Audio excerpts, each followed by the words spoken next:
नमस्कार, आदाब, सत श्री अकाल। स्वागत है आप सभी का आपके अपने यूट्यूब चैनल में। आप सबके सीटेड एग्जाम की जूनियर लेवल साइंस की क्लासेस चल रही थी। अभी हम आपका जो फूड टॉपिक है डिस्कस कर रहे हैं, क्योंकि आपके एग्जाम में फूड टॉपिक से 3 से 4 नंबर के क्वेश्चन पूछे ही जाते हैं। और अभी आप सबके पास टाइम है, इस टाइम को यूटिलाइज करिए, अच्छे से तैयारी करिए। देखिए, बहुत जल्द आपकी यूपी में सुपर टेट की, बिहार में एस्टेट की, इसके अलावा आपका राजस्थान में और एमपी में इन जगहों पर शिक्षक भर्ती परीक्षाओं का आयोजन होना ही है।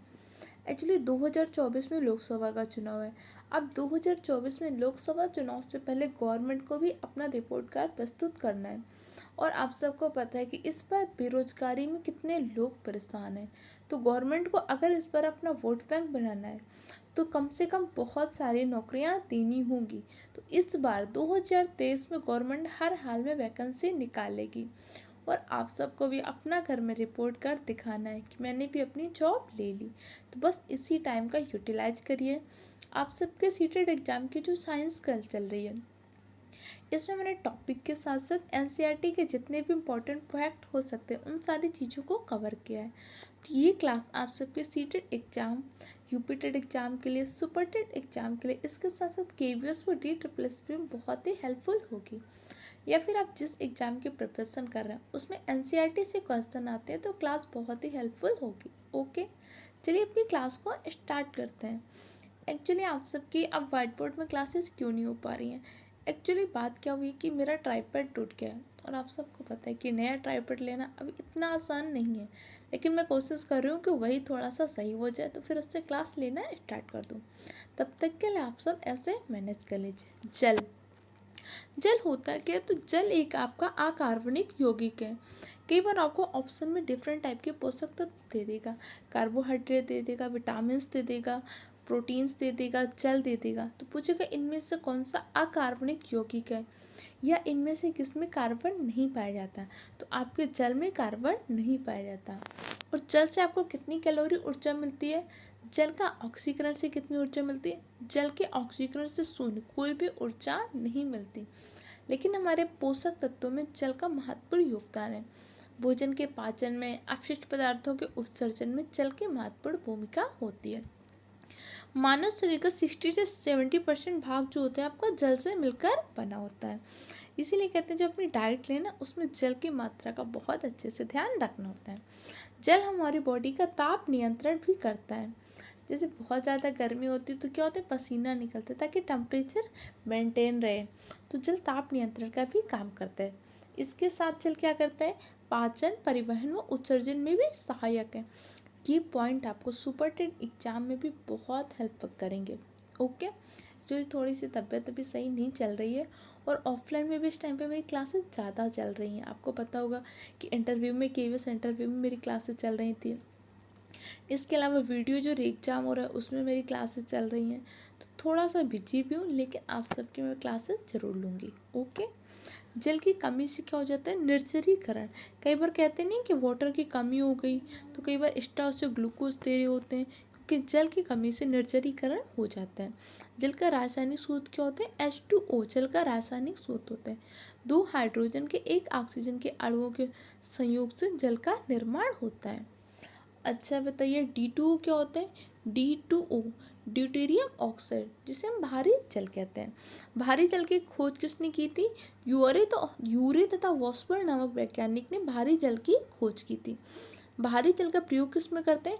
नाभिकीय रिएक्टर में मंदक के रूप में भी भारी जल का प्रयोग किया जाता है। ड्यूटेरियम किसके ऑक्साइड है? तो ड्यूटेरियम का जो ऑक्साइड होता है यही आपका भारी जल होता है। आपके जो हाइड्रोजन होते हैं, हाइड्रोजन के आपके 3 समस्थानिक होते हैं, प्रोटियम, ड्यूटेरियम और ट्राइटियम।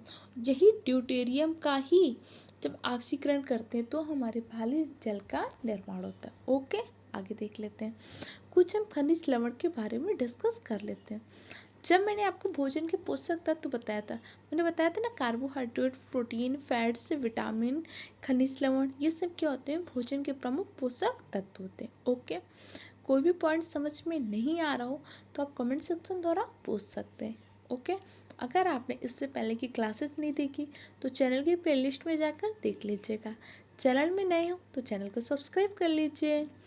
धातु अधातु उनके जो लवण होते हैं वही हमारे क्या होते हैं, खनिज लवण कहलाते हैं। हमारे शरीर में लगभग 4% भाग क्या होते हैं, खनिज लवण होते हैं। हमारे बॉडी में क्या होता है, जब कई बार चेक कराते हैं तो कई होता है ना, किसी खनिज लवण की, किसी मिनरल्स की कमी निकल जाती है, किसी की अधिकता हो जाती है।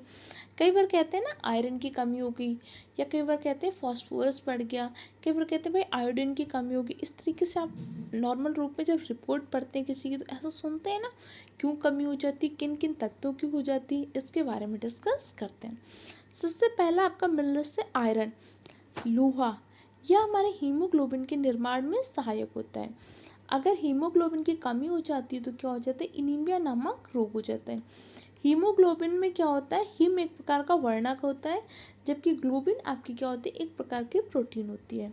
हीमोग्लोबिन आपके ऑक्सीजन के परिवहन में सहायक होता है, और जब व्यक्ति के शरीर में हीमोग्लोबिन की कमी हो जाती है तो क्या होता है, व्यक्ति को एनीमिया नामक रोग हो जाता है। आयरन के प्रचुर मात्रा में स्रोत क्या होते हैं, आंवला, पालक, गुड़, चना, ये सब आयरन के प्रचुर मात्रा के स्रोत होते हैं। नेक्स्ट क्वेश्चन डिस्कस करते हैं। कैल्शियम, कैल्शियम आपके अस्थि और दांतों के निर्माण में सहायक है। आपके बोन्स के और इसके साथ साथ आपके टीथ होते हैं, इनके लिए कैल्शियम की बहुत महत्वपूर्ण योगदान होता है। हड्डियों की कठोरता कैल्शियम के कारण होती है, और दांत हमारी कठोर होती है कैल्शियम के कारण। अगर कैल्शियम कम हो जाता है, कैल्शियम की कमी हो जाती है तो हमारे दांत और अस्थियां क्या हो जाती है, भंगुर हो जाती हैं, मतलब ये जल्दी टूटने लगती है, इनका क्षय होने लगता है। इसीलिए जिस व्यक्ति को क्या हो जाता है, बोन्स में प्रॉब्लम होती है, तो उसे कैल्शियम सप्लीमेंट देते हैं ना खाने को, कि भाई आपको कैल्शियम सप्लीमेंट खाने होंगे, या उन चीज़ों का सेवन करने को बोलते हैं जिसमें जैसे आपका दूध हो गया, डेयरी प्रोडक्ट हो गए, या जिसमें कैल्शियम की मात्रा प्रचुर रूप से पाई जाती है, आपका केला हो गया, ऐसे बोलते हैं ना। ओके, इसके साथ साथ कैल्शियम और क्या करता है, रुधिर स्कंदन, ब्लड का जो क्लॉटिंग होती है, और पेशी संकुचन, और आपकी क्या होता है, हार्ट के लिए भी इम्पोर्टेंट होता है। आयोडीन, आयोडीन की प्राप्ति किससे करते हैं, लिमनेरिया शैवाल, समुद्र में एक शैवाल पाई जाती है लिमनेरिया शैवाल, इसी लिमनेरिया शैवाल से आयोडीन की प्राप्ति होती है। आयोडीन की कमी से झींगा नामक रोग हो जाता है। कहते नहीं कि जो नमक खा रहे हैं आयोडीन युक्त नमक खाना है। जो नमक होता है, नमक के लिए गांधी जी ने कौन सी यात्रा की थी, दांडी यात्रा की थी। दांडी यात्रा कब से कब की थी, 12 मार्च से 7 अप्रैल 1930 में महात्मा गांधी जी ने दांडी यात्रा की थी। फास्फोरस, फास्फोरस आपके दांत व अस्थि निर्माण हेतु आवश्यक होता है। बस ये छोटे छोटे पॉइंट हैं, इनको आपको पता होना चाहिए। फ्लोरीन की अधिकता से क्या हो जाता है, फ्लोरोसिस नामक रोग हो जाता है। कई बार कुछ इस तरह के हमारे पास क्या होता है, जैसे पानी आता है, जैसे कई बार टंकी का सप्लाई का पानी आता है, तो उसमें कई बार फ्लोरीन की मात्रा अधिक हो जाती है, तो व्यक्ति को फ्लोरोसिस नामक रोग हो जाता है। आयोडीन के कुछ स्रोत जैसे आपका अदरक हो गया, आपके पालक हो गई, ये सब आयोडीन के कुछ प्रमुख स्रोत हैं। फास्फोरस के स्रोत आप देख सकते हैं इस तरीके से। आयरन के कुछ स्रोत होते हैं जैसे आपके ये सब दिए हुए हैं, ये आपके एनसीईआरटी की इमेज ली गई है, आप एक बार जरूर देख लीजिएगा। ओके, फाइबर्स, हमारे भोजन में फाइबर, रेशों की भी बहुत इंपॉर्टेंस होती है। भोजन में जो रेशा युक्त पदार्थ होते हैं, जैसे हम सैलेड खाते हैं, स्प्राउट्स खाते हैं, इनमें क्या होता है, फाइबर्स होता है। जैसे अब इस टाइम पे ओट्स बहुत चल रहा है कि ओट्स के बिस्किट्स खाने, ओट्स का ये खाने, ये खाने, क्यों, क्योंकि उसमें फाइबर्स बहुत होते हैं। और फाइबर्स का रोल क्या होती है, ये पाचन में सहायक होने के साथ साथ क्या करता है, उत्सर्जन में भी सहायक होता है। इसके प्रमुख स्रोत क्या होते हैं, आपके सैलेड्स होते हैं, फ्रूट्स होते हैं, जो आपके साबुत अनाज होते हैं, मतलब जिसमें रेशा पाए जाते हैं, उसमें क्या होता है, फाइबर्स पाए जाते हैं। ओके, जैसे आप ये देख सकते हैं, ये आप स्प्राउट्स खा रहे हैं, जब स्प्राउट्स का अंकुरण होता है तो सर्वप्रथम किस पार्ट का अंकुरण होता है, जड़ का अंकुरण होता है, ध्यान रखिएगा। ओके, तो आज की क्लास में हमने इतने पॉइंट डिस्कस किए। नेक्स्ट क्लास में बैलेंस डाइट क्या होती है, भोजन का अनुच्छेद कैसे करते हैं, इन सारे पॉइंट पे डिस्कस करेंगे। तब तक के लिए क्लासेस देखते रहिए, चैनल को सब्सक्राइब करिए, वीडियो को लाइक कीजिए, दूसरे फ्रेंड के साथ शेयर कीजिए।